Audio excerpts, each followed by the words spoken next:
자, 이제 284페이지 주의투지통행권입니다. 중요합니다. 중요해요. 시험 문제가요, 소유권에서 한 3문제 정도. 어떻게 나오냐면 취득시효에서 한 문제 나오고요, 공동소유에서 한 문제가 나와요.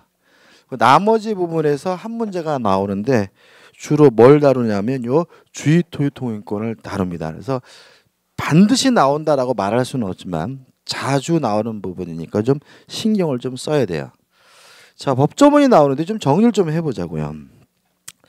주의투지통행권이 뭐냐면요, 공로, 길로 출입하는 것이 불가능해요.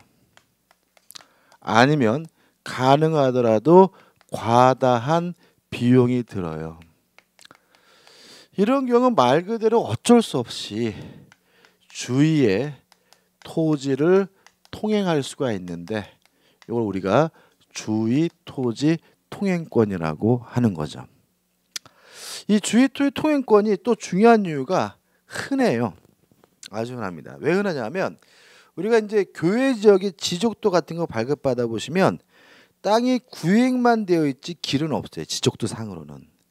근데 실제로 가보면은 다 뭐가 나 있어요? 길이 나 있거든요. 그 길의 법적 근거가 뭐가 되는 거죠? 주의토지통행권이에요. 그래서 흔하고요. 또 최근 들어서 토지 소유자들의 법적 의식이, 권리 의식이 강해져 가지고요, 재판도 많이 벌어지고 분쟁도 많기 때문에 또 TV도 많이 나오기 때문에 잘 내는 거니까 좀 꼭 정리하셨으면 좋겠어요. 자, 이게 주의토지통행권인데 그럼 어디로 다니느냐? 그 다니는 장소와 방법에 대해서는 손해가 가장 적은 장소로 다니고요, 손해가 가장 적은 방법으로 통행하라고 규정을 두고 있어요. 그 다음에 세 번째로, 손해가 있다면 그 손해는 원칙적으로 보상을 하라고 규정을 두고 있는 거죠. 원칙적으로 보상을 해라. 여기까지가 이제 법조문이. 한번 읽어볼게요.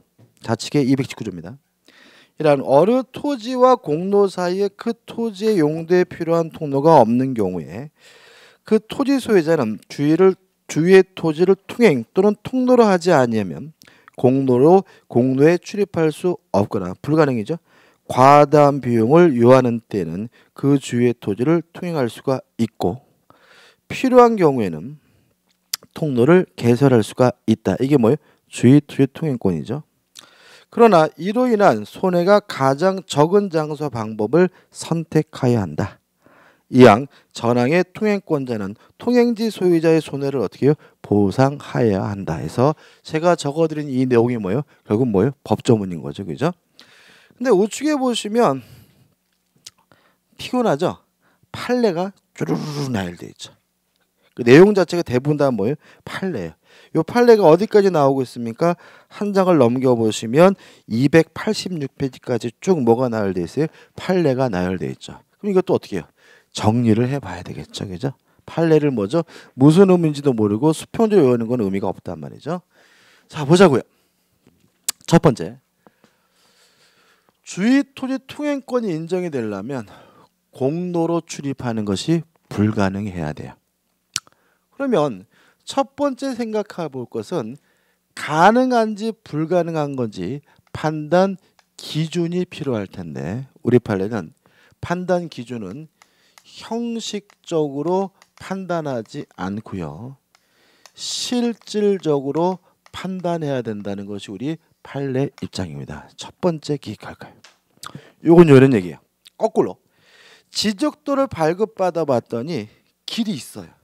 길이 있는데 근데 막상 가서 보니까 그 길에 누가 축사를 지어놔 가지고 다닐 수가 없어요. 이런 경우에도 주의투지 통행권이 인정이 된다는 거죠.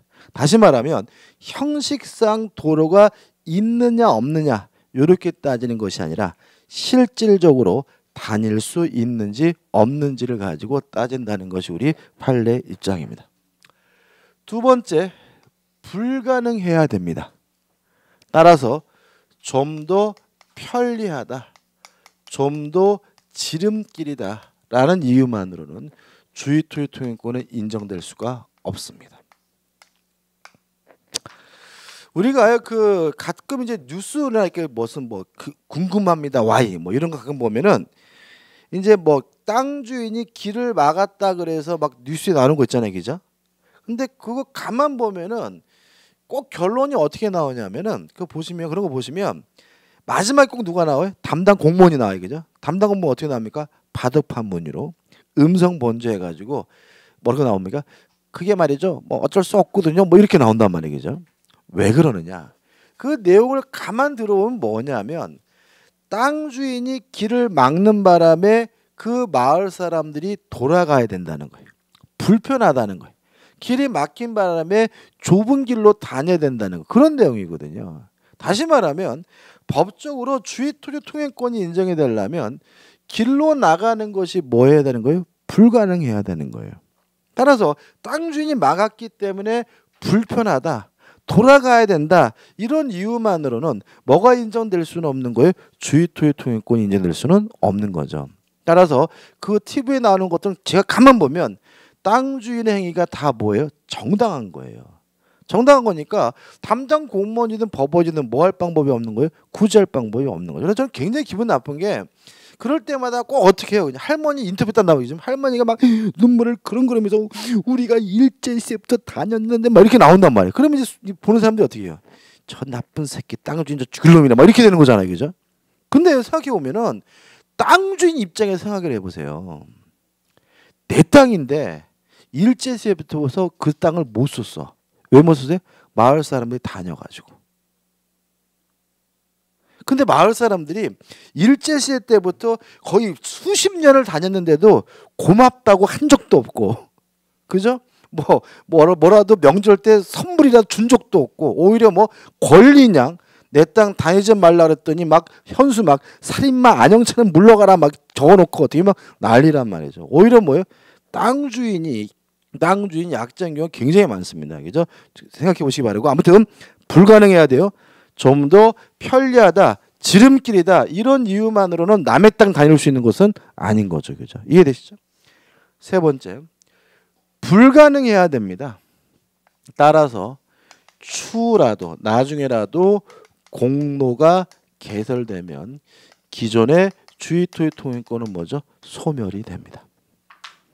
자, 원래는 길이 없어가지고 다닐 수 있었어요. 근데 뭐가 생겼어요? 길이 생기면 기존의 주의 토지 통행권은 뭐가 돼버려요? 소멸되게 버리기 때문에 땅 주인 입장에서는 못 다니게 뭐 할 수 있는 거예요? 막을 수가 있는 거죠. 그죠? 여기까지입니다. 그죠? 그 다음에 장소와 방법에 대해서는 추상적이긴 하지만 어떻게 규정이 되어 있는데 도로폭 범위에 대해서는 우리 민법에 아무 규정이 없었죠. 이 문제에 대해서 우리 판례는 도로폭 범위는 현재의 토지 용도를 기준으로 해서 결정해야 된다는 것이 우리 판례 입장입니다. 뭘 가지고요? 토지 용도를 가지고요. 그래서 예를 들어 가지고 길이 이렇게 있고요. 땅이 이렇게 있어요. 여기는 갑의 땅, 여기는 뭐예요? 을의 땅이에요. 근데 을의 땅이 맹지, 갇힌 땅이에요. 그래서 을이 갑의 땅을 다닐 수 있는 주의 토지 통행권이 인정되고 있는데 이 땅이 만약에 밭이라면 밭을 경작하기 위해서 필요한 범위에서 다닐 수가 있는 거예요. 만약에 을의 땅이 공장이라면 공장을 운영하기 위해서 큰 트럭이 다닐 수 있을 정도로 넓은 범위까지 뭐 될 수 있어요? 인정될 수가 있는 거예요. 다시 말하면 현재의 토지 용도를 기준으로 해서 도로폭 그 범위도 뭐예요? 실질적으로 결정해야 된다는 것이 우리 판례 입장입니다. 따라서 건축법의 규정은 적용되지 않습니다. 여러분 공법을 이제 시간에 건축법 배우시면 뭐 건물을 지으려면 5m 이상의 도로가 뭐 3m 이상을 접어 이렇게 도로폭 규정이 나오거든요. 그거는 적용되지 않는다. 뭐 가지고요? 현재 토지 용도를 가지고 실질적으로 결정이 된다는 거고요. 그 다음에 미래의 용도는 고려하지 않습니다. 오로지 뭐만 가지고요? 현재의 토지 용도만 가지고 따집니다. 그래서요, 아주 곤란한 일을 당할 수가 있어요. 예를 들어서 이 사람이 지금 이 땅이 뭐예요? 밭이에요. 밭을 밀어버리고 뭘 지으려고 하려면 전원주택을 지으려고 해요. 전원주택을 짓기 위해서 공사 차량이 진입하려고 할 때 갑은 못 들어가게 막을 수가 있다는 얘기예요. 오로지 뭐만 가지고요? 현재의 토지 용도만 가지고 인정되는 거예요. 다시 말하면 밭이라면 밭을 경작하기 위해서 다닐 수 있는 거고요. 밭을 밀어버리고 전원주택을 짓기 위해서 다닐 수 있는 것은 아닌 거예요. 그래서 만약에 땅을 구입해 가지고 거기다가 뭐 건물을 지으려고 할 때는 반드시 이 도로 사항을 확인하셔야 돼. 땅 주인이 아유 벌써 우리가 지금 50년 넘게 다니고 있는데 걱정하지 마세요. 말만 믿으시면 안 되는 거예요. 그냥 말 믿고 했다가 갑이 뭐죠? 곤조 부리면 아주 그냥 끝장날 수가 있기 때문에 항상 뭐 하셔야 돼요? 조심하셔야 되고 뭐만요? 현재 토지 용도를 기준으로 해서만 인정된다는 거 주의하시기 바랍니다. 그 다음에 손해는 원칙적으로 뭘 해줘야 돼요? 보상을 해줘야 돼요. 그러면 항상 보상해야 되느냐? 아닙니다.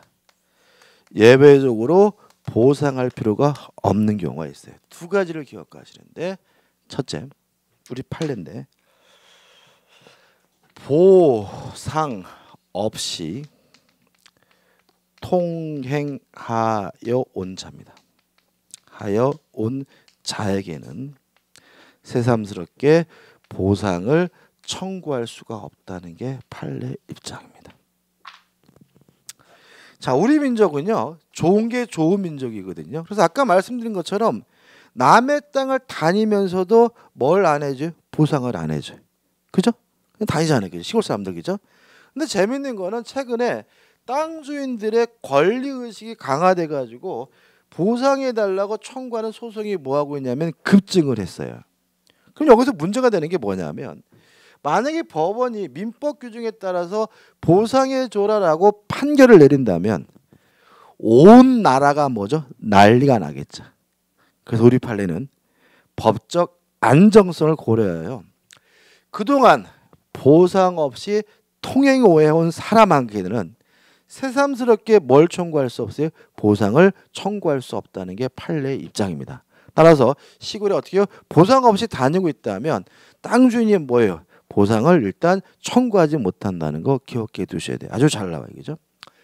두 번째는 우리 민법에서 예정하고 있는 건데 법조문을 읽어볼게요. 다시 284페이지로 오셔서 284페이지 하단에 220조입니다.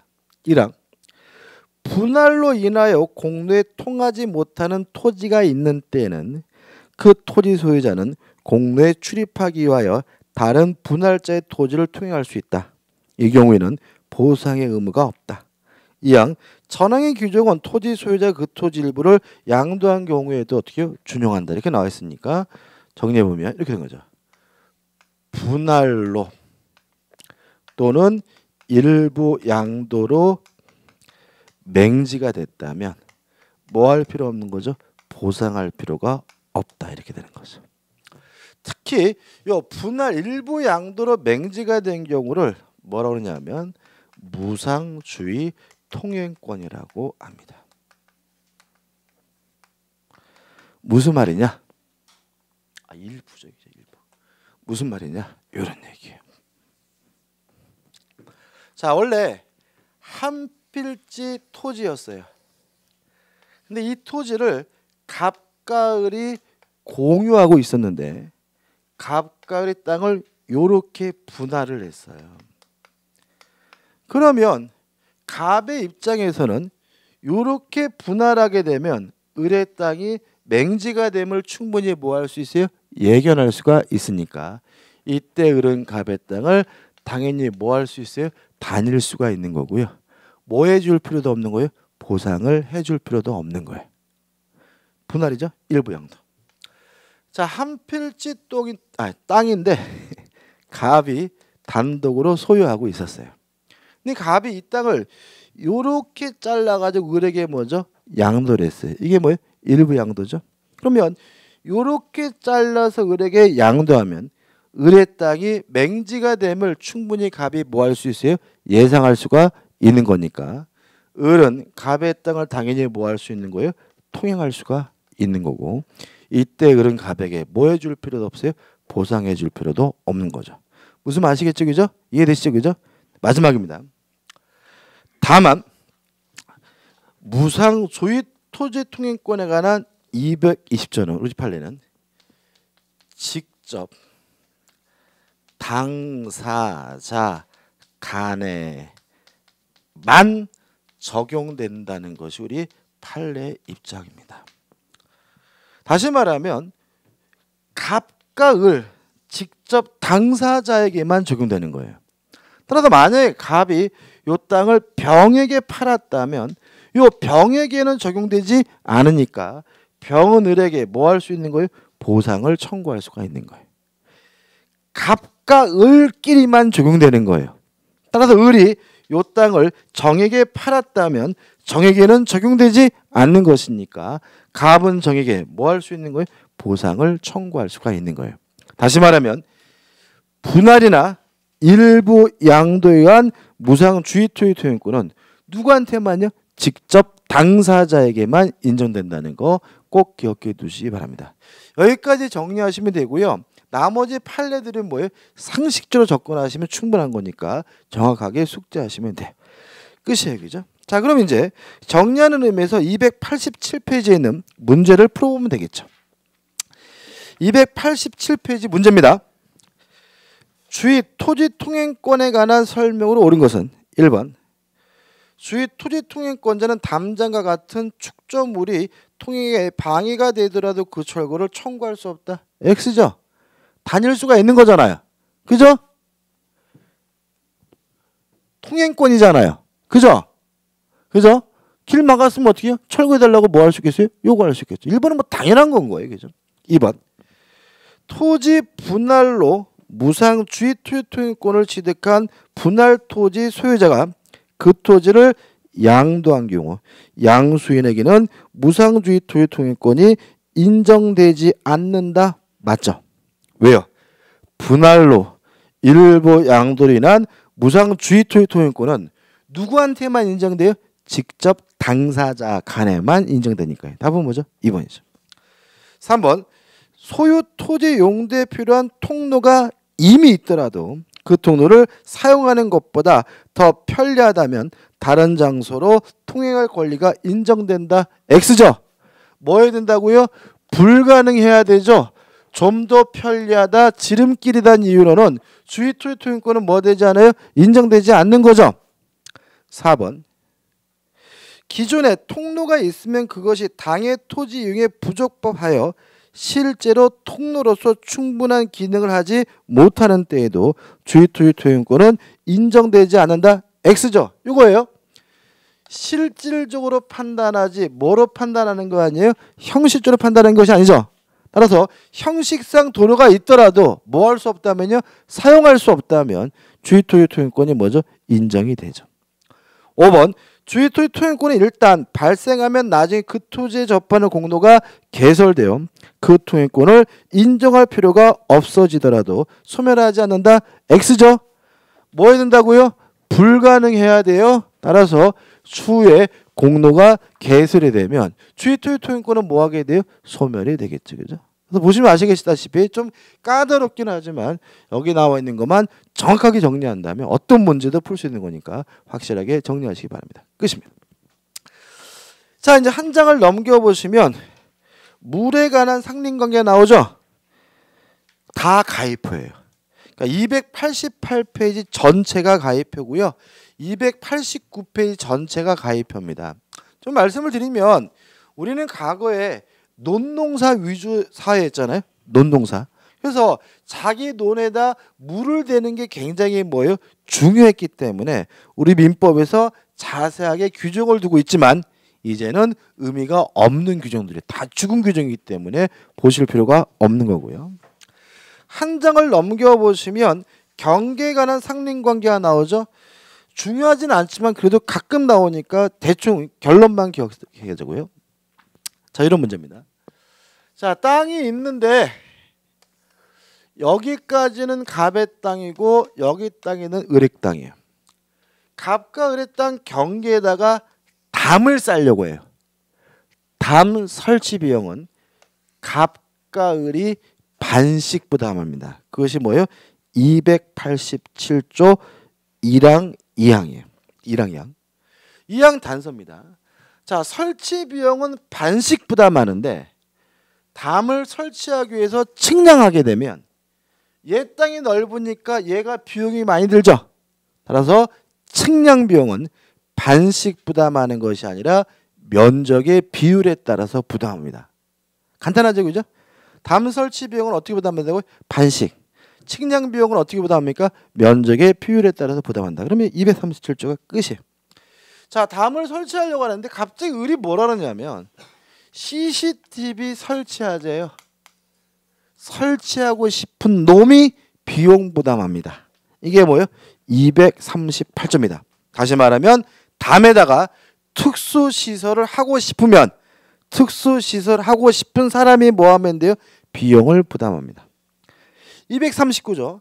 담이 있긴 한데 누구 건지 모르겠어요.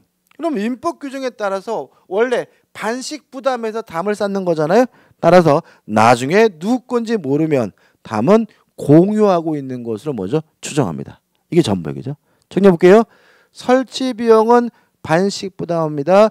측량 비용은 면적의 비율에 따라요. CCTV와 같은 특수시설은 하고 싶은 놈의 비용 부담하고요. 누구 건지 모르면 뭐죠? 공유인 것으로 뭐죠? 추정을 합니다. 하나는 2번 수지 목군의 제거권이죠. 이런 문제. 갑이 살고 있고요. 이웃에 을이 살고 있습니다. 여기 담 경계인데 갑 마당에 멋있는 정원수가 있어요. 근데 이 정원수 가지가 이렇게 경계를 넘어올 수가 있죠. 이게 나무가지가 넘어오면 어떻게 할 거냐? 을은 넘어온 나무에 대해서 잘라달라고 요구할 수 있고요. 안 자르면 그때 을은 나무가지를 스스로 제거해 버릴 수가 있습니다. 나무 뿌리가 넘어왔으면요. 발견하는 즉시 아무 말 없이 잘라버릴 수가 있습니다. 다시 말하면 나무 가지가 넘어오면 잘라달라고 요구하는 에 응하지 않으면 뭐예요? 잘라버릴 수가 있고요. 나무 뿌리가 넘어오면 발견하는 즉시 임의적으로 뭐 할 수 있어요? 잘라버릴 수가 있습니다. 이거 아주 시험에서 잘 나와. 이거는 재밌어서 그런 것 같아. 근데 이게요. 여기서 뭘 느낄 수 있냐면 동네에서 이렇게 행동하면 왕따 당하죠. 그잖아요. 우리나라는 어떻게 옆집에서 나무 막 넘어와도 어떻게 그러니 살고 심지어 가을 돼가지고 내 마당에 낙이 어떻게 우수수 떨어져 있어라도 어떻게 암수를 안 하고 어떻게 쓰는 게 우리나라의 뭐죠? 인지상정이잖아요. 걔네 민법 좀 이러니까 잘라달라고 요구하면 어떻게 완전히 뭐예요? 미친놈 취급받을 수가 있는데 왜 이런 규정이 있냐면 우리가 만든 법이 아니라 뭐죠? 독일 놈들이 만들어서 그래요. 이게 독일 놈들 전에도 말씀드렸다시피 어떤 놈들이에요? 좋든 싫든 누가 나를 껴드는 걸 굉장히 싫어하는 민족이거든요.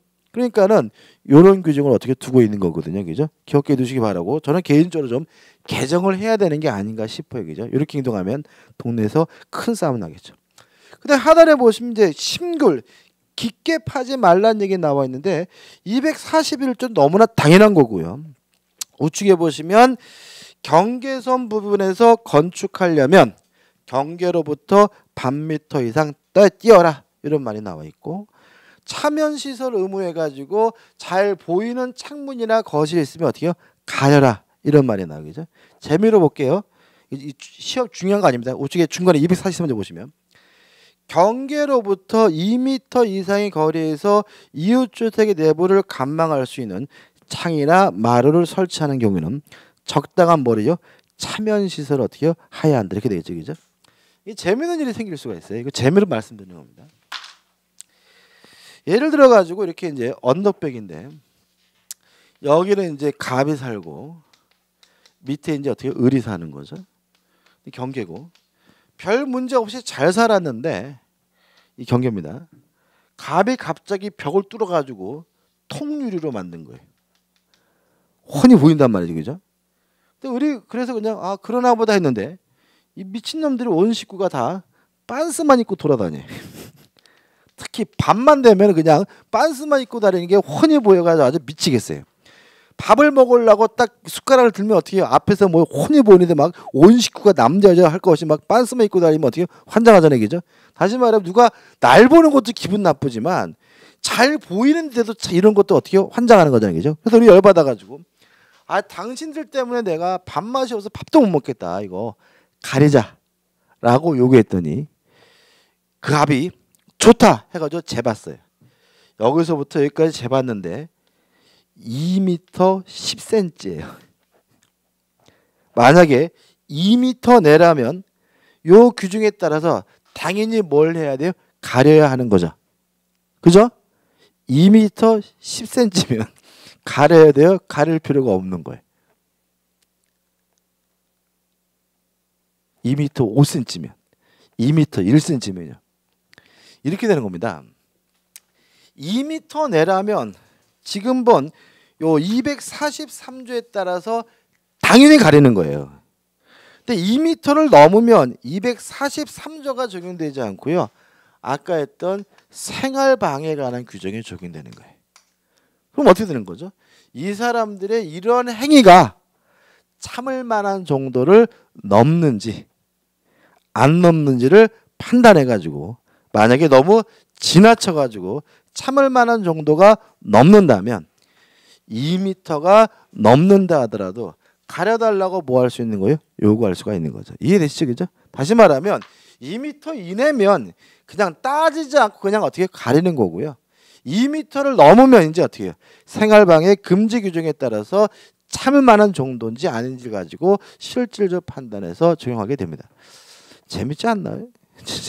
재밌으라고 말씀드린 건데 중요하지 않아요, 그죠? 그 다음에 지하시설 등에 대한 제한도 중요하지 않습니다. 뭐 간단히 보시면 지하시설 하려면 경계로부터 2m 이상 거리를 둬야 된다. 한번 읽어보시긴 해야 돼요. 끝입니다. 그 다음에 넘겨보시면 뭐가 나오냐면 기출 파헤치기가 나와 있는데 답만 복귀 중요하지 않으니까 틀린 거 보시면 1번 서로 인접한 토지의 통생의 경계표를 설치하는 경우 측량 비용을 제한 설치 비용은 다른 관습이 없으면 쌍방이 토지 면적이 필요하여 부담한다. X죠. 설치 비용은 어떻게 해요? 반씩 부담하고 오히려 면적에 따라 부담하는 것은 뭐예요? 측량 비용이니까 다음은 뭐죠? 1번이 되는 거죠. 나머지 것들 한번 읽어보시되 중요한 거 아니에요. 그 다음에 이제 우측에 보시면 뭐가 나오죠? 소유권의 취득이 나옵니다. 자, 우리가 소유권의 취득 원인에서 가장 흔한 게 뭐냐면 매매죠. 매매 계약을 하고 등기함으로써 취득하는 것이 일반적이죠. 그건 우리가 계약법에서 따로 배울 거고요. 여기서는 평생 볼까 말까 신기한 것들만 잔뜩 모여 있는데 시험 문제는 무조건 나옵니다. 특히 취득시효는 계속해서 매년 나오고 있어요. 특히 작년에 시험 문제는 취득시효에 관한 문제가 너무 쉬웠어요. 너무. 그래서 올해는 좀 까다롭게 내지 않을까 봐 좀 걱정되는 부분이에요. 다시 말하면 취득시효가 반드시 어떻게 나올 거다, 그죠? 근데 작년 문제가 너무 좀 쉬웠기 때문에 조금 까다롭게 나올 가능성이 있는 부분이니까 좀 접근하셨으면 좋겠고요. 근데 뭐 이게 까다롭게 공부하면 한도 끝도 없는 거예요. 누누이 말씀드리지만 우리는 사법시험 공부하려고 민법 공부하는 게 아니잖아요, 그죠? 우리는 공인중개사 공부니까 뭔가를 완전히 마스터하려고 하시면 안 돼요. 특히 취득시효 부분도 판례나 이런 것들이 굉장히 많은 부분이기 때문에 우리 교재도 그래서 어떻게 굉장히 자세히 나왔거든요. 이렇게까지 할 게 아닌 거예요. 그래가지고 어떻게 막 판례 뭔지도 모르고 막 잔뜩 외워놓으시고 막상 시험장 가서 문제 보면은 뭘 물어보는지도 모르고 틀리고 이런 경우가 굉장히 많은 부분이에요. 그래서 어려울수록 뭐만요? 핵심적인 기본적인 것만 확실하게 내 거를 어떻게 해요? 만들면 되는 거예요. 이 부분도 뭐죠? 마찬가지인 거예요. 자, 취득시효 원래 두 가지가 있는데요. 첫 번째 취득시효를 뭐라 그러냐면 점유 취득시효라고 해요.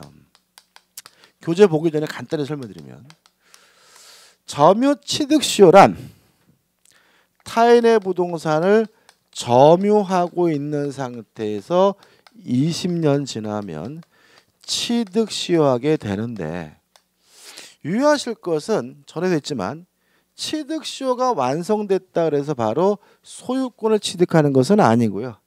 20년이 지난 후에 등기를 해야 비로소 뭘 갖게 되죠? 소유권을 갖게 된다는 거 좀 주의하시고요. 자, 점유하고 20년이 지나요. 그럼 이 점유는 어떤 점유가 되느냐? 이 문제에 대해서 우리 민법은 소유의 의사가 있는 자주점유고요. 평온하고 공연한 점유라고 규정을 두고 있어요. 무슨 점이에요? 자주이고 평온하고 공연하면 돼요. 나머지 건 필요가 없어요. 따라서 점유 취득시효하기 위해서 선의일 필요는 없어요. 악의 점유자도 취득시효할 수가 있어요. 또 무과실일 필요 없어요. 과실이 있더라도 뭐 할 수 있어요? 취득시효할 수가 있어요. 또 직접 점유해야 되는 건 아니에요. 간접 점유자라 하더라도 취득시효할 수 있어요. 아무튼 점유 취득시효하기 위한 점유는 무슨 점유해야 돼요? 자주이고 평온하고 공연해야 돼요. 여기서 문제가 생겨요. 문제. 자, 아까 우리가 자주점유가 뭐냐? 소유의 의사가 있는 점유가 뭐예요? 자주점유고, 소유의 의사 유무는 주관적 의사를 가지고 따지는 것이 아니라 객관적 외형적으로 따지는데, 매매와 같은 객관적 외형적 원인이 있어야 자주점유다라고 했죠. 기억나시죠? 이상하지 않아요? 매매 계약을 했어야 자주고, 그래야 20년 지나에 뭐 한다고요? 취득시효하잖아요. 뭐하러요? 매매 계약을 했으면 매매를 원인으로 이전 등기 받으면 되는 거 아닌가요? 그잖아요. 뭐하러 20년을 기다려, 그죠? 당장 내일 매매를 원인으로 뭐 받으면 돼요? 등기 받으면 되잖아요. 우리가 아직 안 했지만 매수인의 등기 청구권은 채권적 청구권이지만 점유하고 있으면 또 뭐 또한 걸리냐면 소멸시효도 안 걸려요. 그래서 매수인은 20년, 30년, 40년, 50년 지났더라도 매매를 원인으로 이전 등기해달라고 청구할 수가 있어요. 그러면 도대체 이 취득시효라는 제도는 뭐냐? 여기서 점유 취득시효의 존재 이유가 나옵니다. 점유 취득시효란 입증 곤란을 구제하기 위한 제도입니다.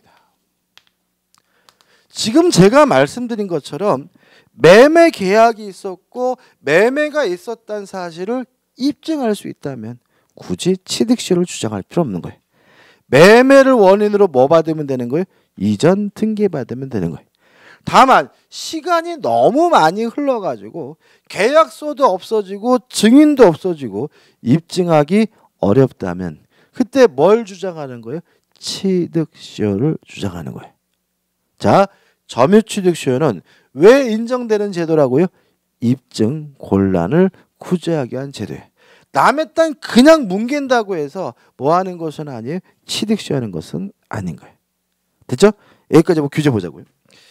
교재 서설 나와 있고 2번에서 취득시효가 인정되는 권리 해가지고 소유권과 그 밖에 재산권 해가지고 박스로 정리되어 있죠.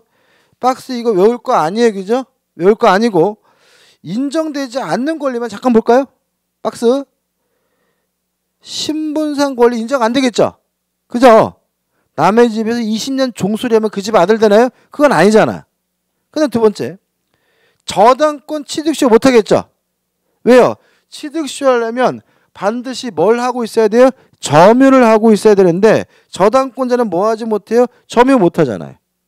형성권 취소권, 해제권 취득시효 못하겠죠. 점유권 취득시효 못하겠죠. 왜요? 사실상 지배라면 바로 생기는 것이 점유권이지 20년 지나야 생기는 것이 아니잖아요. 유치권도 나중에 배우겠지만 유치권도 법적 요건을 갖추면 바로 생기는 거예요. 20년 지나야 생기는 권리가 아니기 때문에 저당권, 유치권은 뭐 할 수 없어요? 취득시할 수 없겠죠. 근데 맨 밑에 지역권은 따로 기억할 게 아니에요. 나중에 설명드릴 거겠죠. 그럼 우리가 인정되지 않는 권리에서 기억할 것은 뭐냐면 저당권 안 된다. 그죠? 그 다음에 점유권, 유치권 안 된다. 이 세 가지만 기억하면 되는 거예요. 저당권은 왜 안 된다고요? 점유를 안 해서. 유치권, 점유권은 왜 안 된다고요? 바로 생기는 권리지 20년 지나야 생기는 권리가 아니니까 이 세 가지만 기억해 두시면 되겠죠. 그다음 넘겨보시면 점유취득시효에서 1번 주체 사람이어야 됩니다. 끝이에요. 더 설명 안 드릴 거예요. 그 다음에 2번 취득시효의 대상이 나오는데 1번 자기 소유 부동산 취득시효할 수 있습니다. 왜요? 점유취득시효는 입증곤란을 구제하는 제도이기 때문에 그래요. 내게 맞아요. 내게 맞는데 내게 맞다는 사실을 입증하기가 어려워요. 그러면 뭘 주장해도 상관이 없는 거예요? 취득시효를 주장해도 상관이 없는 거죠. 따라서 자기 소유 부동산도 취득시효할 수 있어요. 2번 한 필지 토지에 되느냐? 그럴 필요는 없어요. 한 필지 토지의 일부라더라도 뭐 할 수 있어요? 취득시효할 수가 있고요. 3번 국유재산이 나오는데요. 국유재산 용어 좀 정리해 보면 국유재산을 우리 민법은요 이렇게 나눕니다. 공용물, 공공용물, 그 다음에 일반 재산. 판례에 따라서 일반 재산을 잡종 재산이라고 나오는 것도 있어요. 근데 뭐로 기억하셔야 되냐면 일반 재산. 왜냐하면 국유재산법을 개정을 해가지고 잡종 재산이란 말을 없애고 일반 재산이라고 용어를 바꿨어요. 왜 그러냐면 잡종 그럼 왠지 좀 분위기가 좀 왠지 잡종스럽잖아요, 그죠? 그래서 일반 재산으로 바꿨어요, 그죠? 자 보자고요. 공용물은 뭐냐면 국가가 소유하면서도 국가나 공공단체가 사용하고 있는 국유재산을 공용물이라고 하고요. 예를 들어서 뭐 시청, 청사 건물, 경찰서 건물, 뭐 교도소 건물 이런 것들은 뭐죠? 공용물입니다. 공공용물은 뭐냐면요. 국가가 소유하고 있긴 하지만 이 공짜 공상당 할 때 공짜거든요. 일반 공중이 일반 대중이 사용하고 있는 국유재산을 공공용물이라고 하고요. 가장 대표적인 것이 뭐냐면 공중화장실, 공원, 뭐 이런 것들, 박물관 이런 것들이죠, 그죠? 요 두 가지를 합쳐서 우리 교재에서 뭐라고 하고 있냐면 행정재산이라고 하고 있고요. 행정재산이 공용이 폐지가 되면 이때는 뭐가 되냐면 일반 재산이 됩니다. 결론은 국유재산 중에서 일반 재산만 취득시효할 수가 있습니다. 공용물이나 공공용물과 같은 행정재산은 뭐하지 못합니까? 취득시효하지 못합니다. 따라서 공용이 폐지가 돼서 일반 재산이 돼야지만 뭐 할 수 있는 거죠? 취득시효할 수가 있는 거죠. 그 얘기죠. 당연한 거 아닌가, 그죠? 예를 들어 가지고 교도소, 그죠? 뭐 예를 들어서 뭐 대전 교도소에서 20년 징역살이 했더니 뭐 302호 깜빵을 취득시효했다. 이런 거 안 되잖아요. 그죠? 계룡산 국립공원에서 20년간 돌을 닦았더니 깨우친 건 없는데 텐트 친 땅을 취득시효했다. 이런 건 안 되잖아요. 다시 말하면 국유재산 중에서 뭐만 취득시효할 수 있다고요? 공용이 폐지가 된 용도가 정해지지 않은 일반 재산만 취득시효할 수 있다는 거 하나 기억해 두시면 되겠죠. 그 다음 우측에 상단의 4번 공유 지분도 뭐 할 수 있습니까? 취득시효할 수가 있습니다. 요건입니다. 1. 평원 공연한 자주점유 해서 기업 니은 남아있어요. 그죠? 설명드렸으니까 한번 읽어보시면 되고. 니은 2번 몇 년간 점유해야 돼요? 20년간 점유를 계속해야 되는데 기억 자주평원 공여는 추정받으니까 스스로 뭐 할 필요 없어요? 입증할 필요가 없고요. 니은번이 중요해요. 여기서 특히부터 중요합니다. 니은번 보시면 여기서 특히 점유기간의 기산점이 문제는 이렇게 나왔죠. 기산점을 더 쉬운 말로 하면 시작점이에요. 앞으로 기산점이란 말이 나오면 뭐로 바꿔서요? 시작점이라고 바꿔서 이해하시면 되겠죠. 자, 지금 여기가 이제 우리가 취득시효의 키포인트에 왔어요. 이 부분이 이해가 되고 정리가 되면 판례들 안 해도 돼요. 다 이해가 돼요. 그래서 중요한 부분을 제가 설명드리려고 합니다. 자, 다시 보자고요.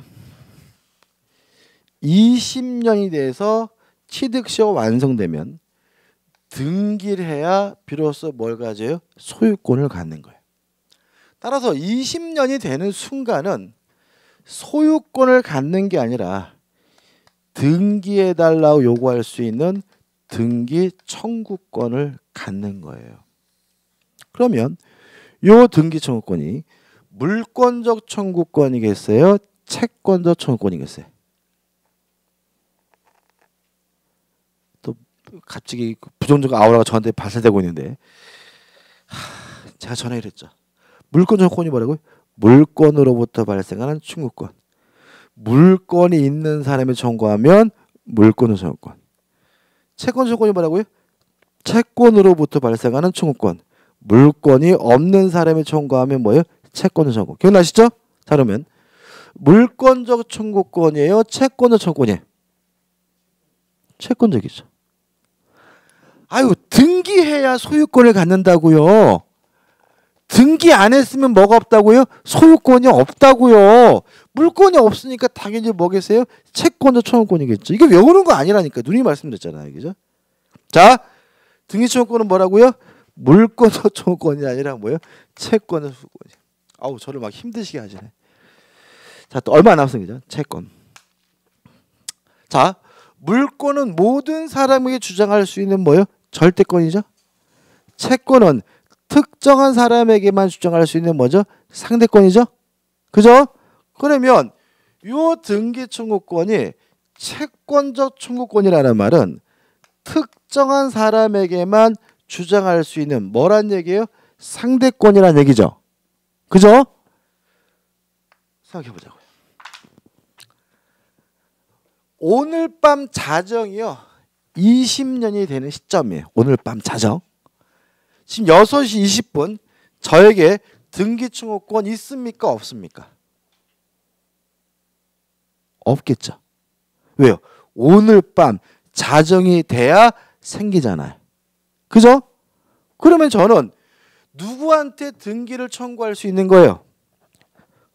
오늘 밤 자정이 되는 순간 저에게 뭐가 생겨요?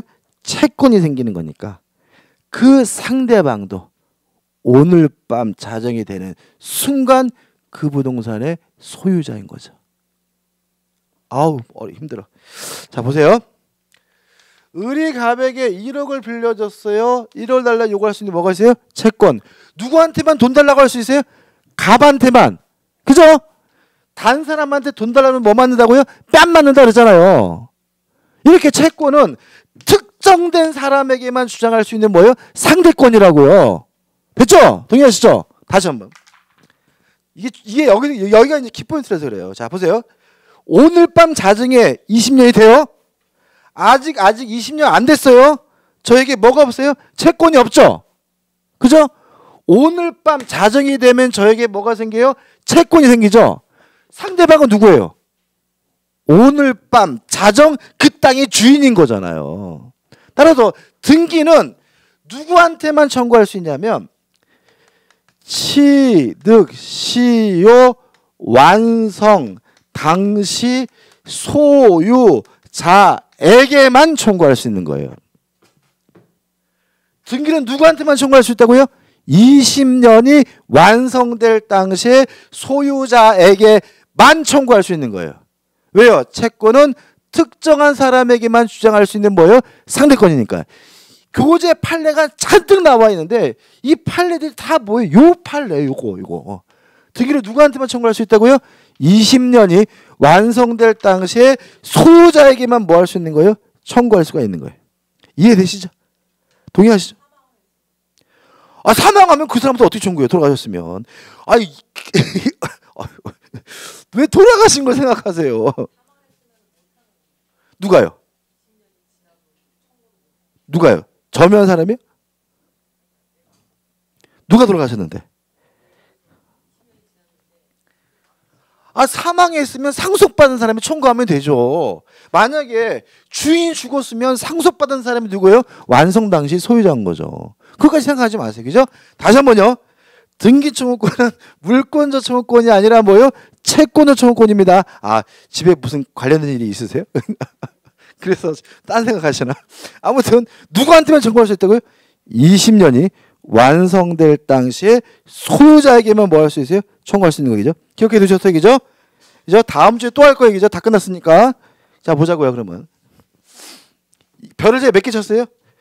7개, 그죠? 더 치고 싶어, 그냥 이 부분은. 한 100개도 치고 싶어요. 이게 중요한 거예요. 자, 보자고요. 등기는요, 갑이 하고 있어요. 점유는 을이 하고 있어요. 이런 상태에서 20년이 되면 을에게 소유권이 생기는 게 아니라 뭐가 생긴다고요? 등기 청구권이 생긴다는 얘기잖아요. 근데 만약에 20년이 되기 전에 17년 됐을 때 갑이 병한테 팔아먹고 병한테 이전 등기를 해줬어요. 그리고 나서 20년이 됐어요. 그러면 을은 병한테 등기 청구할 수 있어요? 없어요? 있다. 왜요? 등기는 누구한테 청구한다고요? 20년이 완성될 당시에 소유자에게 청구하는 거니까. 그죠? 갑이 병한테 17년 돼서 팔아먹었으면 누가 소유자예요? 병이 소유자잖아요. 동의하시죠? 되죠? 근데 21년 됐을 때 병이 또다시 정한테 팔아먹고 정한테 등기를 해줬어요. 그러면 이 정한테 등기 청구할 수 있어요? 없어요? 없다. 왜요? 등기는 누구한테만 청구할 수 있다고요? 20년이 완성될 당시에 소유자에게만 청구할 수 있다고요. 이해되시죠? 그죠? 그죠? 왜 이상한 이런 일이 생기는 거예요? 얘가 갖는 것은 물건이 아니라 뭐예요? 채권인데 채권은 누구한테만요? 특정한 사람에게만 청구할 수 있는 뭐예요? 상대권이기 때문에 그런 거예요. 그래서 시험 문제 맨날 뭐가 나오겠어요? 이게 나오죠. 맨날 답이. 왜 우리는 상식은 먼저 등기하고 샀으면 장땡인 것 같은데 오히려 먼저 산 놈은 얘한테 뭐예요? 뺏기고 늦게 산 놈은 어떻게 해요? 안 뺏기니까 이게 오히려 뭐죠? 이상하게 느껴지게 돼 있단 말이죠. 이해되시죠? 됐죠? 됐죠? 그죠? 이게 이해돼야 돼. 이게 이해 안 되면 뒤에 나는 판례 100번 외워봐야 아무 짝에 쓸모없는 거예요. 자, 됐습니다. 그죠? 지금 교재 볼게요. 자, 보세요. 자, 을이 정한테 등기해달라고 소송을 제기해요. 그럼 을 패소하겠죠? 판사가 뭐라 그러겠어요? 등기는 완성될 당시에 소유자에게만 청구할 수 있으니까 얘한테는 청구하지 못한다라고 하겠죠? 그랬더니 을이 아, 그래요? 가만 생각해 보니까 요때가 아니라 1년 늦었던 것 같은데요. 시작점을 1년을 뒤로 늦출 수가 있다면 얘도 뭐로 바꿔버릴 수 있어요? 완성될 당시에 소유자로 바꿔버릴 수 있죠. 그죠? 그러면 안 되겠죠? 그죠? 볼게. 니은 여기서 특히 20년의 점유기간의 기산점이 문제된다. 이에 대해서 판례는 기산점으로 원칙적으로 취득시효 기산점은 시효의 기초가 되는 점유가 시작된 때를 기산점으로 하여하고 그 시효 이익을 받으려는 자가 자기 마음대로 적당한 시기를 선택하여 시효 기산점을 선택할 수 없다라고 뭐하고 있어요? 판시하고 있다. 왜 이걸 그렇게 판시하는지 이유 아시겠죠? 왜요? 만약에 지멋대로 선택할 수 있으면 다 뭐로 바꿔버릴 수가 있어요? 완성될 당시에 소유자로 다 바꿔버릴 수가 있기 때문에 이 사람들이 뭘 봐요? 피해를 보니까 임의로 을은 뭐 할 수 없는 거예요? 선택할 수가 없는 거예요. 왜 그렇다고요? 등기는 누구한테만 청구할 수 있기 때문에 완성 당시 소유자에게만 청구할 수가 있기 때문에 이런 논리가 나오는 거예요. 됐죠? 근데요, 얘가 없어요. 소유자가 바뀌질 않았어요. 그러면 얘가 뭐 10년 늦추든 20년 늦추든 피해 볼 사람이 없는 거죠. 그죠? 그러니까 뭐예요? 예외를 인정해요. 넘겨보시면. 다만 취득시효 기간 중 등기 명의자가 동일한 경우에는 그 기산점을 어디에 두든지 간에 취득시효 완성을 추정할 수 있는 시점에 보아 그 기간이 경과한 시점에 확정되면 충분하다 해가지고 그때는 뭐요? 임의로 선택할 수 있다라고 뭐죠? 판시하고 있는 거죠. 자, 지금 이 부분을 제가 막 열내고 막 소리 지르고 그런 이유는 뭐라고요? 여기가 취득시효를 이해하기 위한 뭐예요? 키 열쇠 같은 부분이기 때문에 그래요. 판례 다 안 해도 돼요. 여기만 이해하시면 취득시효는 다 끝난 거고요. 논점은 뭐라고요? 등기 청구권은 물권이 아니라 뭐예요? 채권이기 때문에 특정한 사람에게만 청구할 수 있는데 그 사람이 누구라고요? 20년 완성 당시 소유자다. 누구한테만 등기를 청구할 수 있어요? 20년이 완성될 당시 소유자에게만 등기를 청구할 수 있다는 것 때문에 그렇고요. 그 다음에 이거 외우는 거 의미 없어요. 이러면 안 돼. 외워봤자 무슨 의미인지를 깨닫지 못하고 있으면 나중에 뒤에 나오는 판례들을 하나도 이해를 못하게 돼요. 그래서 다시 한번 말씀드리자면 중요한 부분이니까 다시 한번 고시보시고 제가 여기서 왜 기산점을 임의로 선택할 수 없는지 왜 예외적으로 선택하는 것이 가능한지까지 어떻게 해요? 이게 이래서 그렇구나 하고 딱 깨달음을 얻고 오셔야 다음 주에 수업할 때 뭐죠? 편합니다. 그죠? 오늘 여기까지 하고요. 다음 주에 등기부터 보도록 하겠습니다. 자, 오늘 수고 많으셨습니다. 감사합니다.